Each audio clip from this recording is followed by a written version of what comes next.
એટલે ભાઈ શું બોલે કે ખબર નથી પડતી. હા હવે અહીંયા આવો તો બોલો ને. આ તમે શું બોલો છો? શું તમે ભણેલા હો ભાઈ? યસ એટલે વાંચતા લખતા બધું આવડે? Yes I am graduated. તો એક કામ કરો ને, આ તમે જે બોલો હો ને એ લખીને આપો ને આમાં. મનસુખભાઈ એવું લખો તો મનસુખભાઈ, છગનભાઈ, મગનભાઈ. આ બધું તો બરાબર લખો હો. હવે તમે જે બોલો હો ને એ લખો.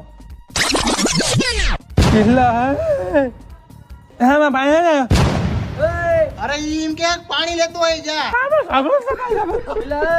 બોલજો એવું બોલો એવું બોલજો. પરફેક્ટ લ્યો હોશિયાર છોકરો હો. જોઈન કરવું હોય તો કહીજે.